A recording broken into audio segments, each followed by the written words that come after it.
Hey there, gardeners. One of the best ways to save money in the garden is to collect seed from plants that you've grown and use that again to grow more plants next year. So that's what we're going to talk about today, specifically with Echinacea. And this is an Echinacea plant that I've grown this year. It was originally grown from seed, and now we've got a lot of seed that we can collect and use for growing plants again next year. So I'm Dave with Growing the Home Garden. Hit the like button if you like this kind of video, and let's get into it. So when you're growing coneflower and it turns to look like this right here, where you've got kind of a dark colored cone around it, and then you see on the inside a much lighter shade in there, those are the seeds that are inside that cone. And that's what we're going to want to collect. And you can see we just went from touching it, it popped out real easy. Now coneflowers make an excellent bird food too.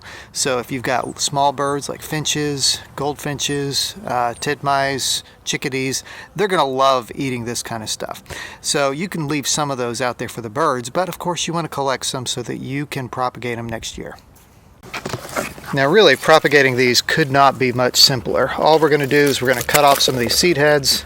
Here, I'm going to drop them into a plastic container so I don't really lose a whole lot. If I do lose a few and they start growing on the ground here, that is not a problem at all. I'm probably not going to be able to grow all that I collect from these.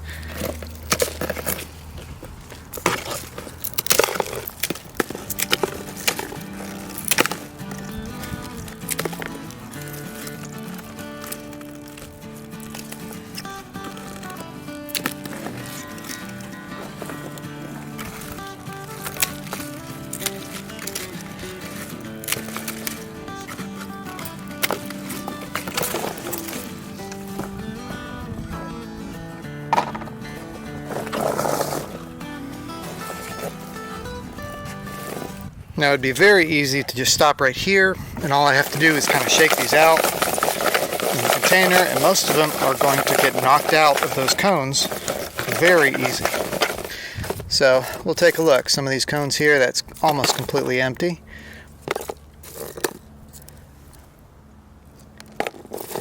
And what we'll see here in the bottom is everything that we've got knocked out. Now you could use a lot of things for this. This is really easy to do with like a brown paper bag. But you can see we've got a ton of coneflower seeds right there in my hand. Now if you want to make sure you're getting them all out of those little cones, just shake it up.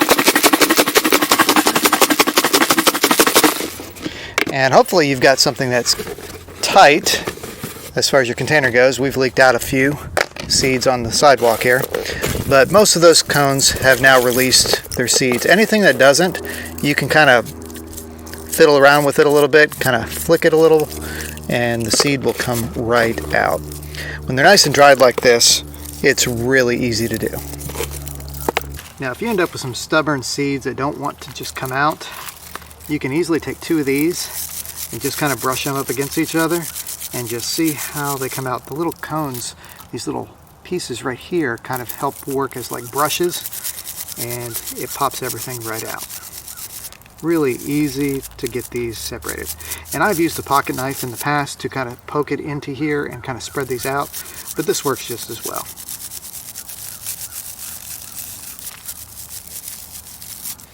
So in this container, there's probably several hundred coneflower seeds that have been collected.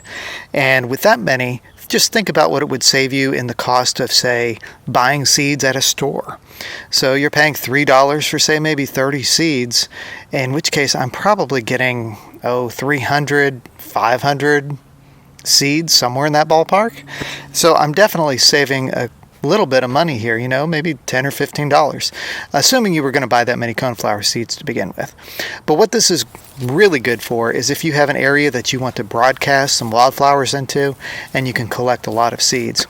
Now if you take it to the plant stage and think about the plants that you could be purchasing, you're probably paying $10 for a nice coneflower in a pot. So you can save a lot of money just by growing your stuff from seed. Now once you've collected your seeds, you're going to need something to put them in. I highly recommend using a paper style envelope of some kind, whether it be just a typical mailing envelope, a coin envelope, or these are actually specific for seeds because they kind of have that little seed packet size.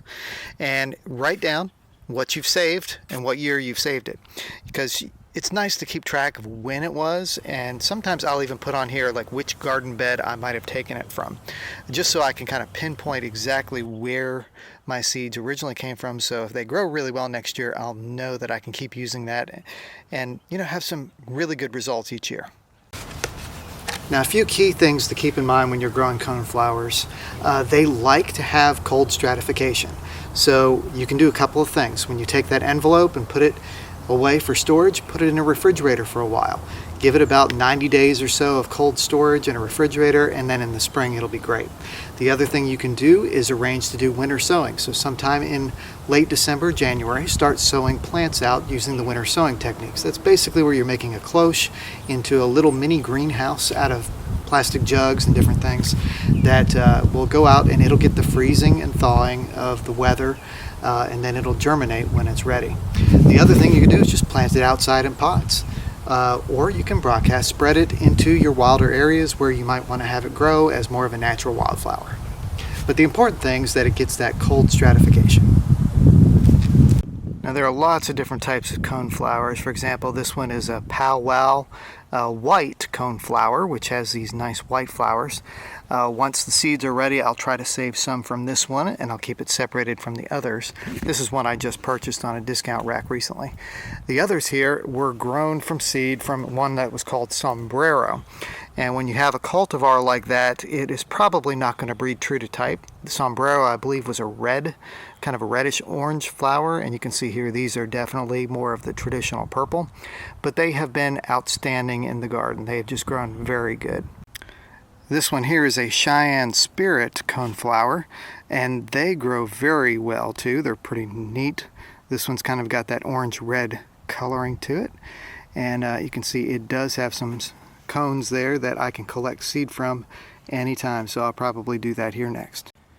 Now, coneflowers are perennial plants that can come back year after year.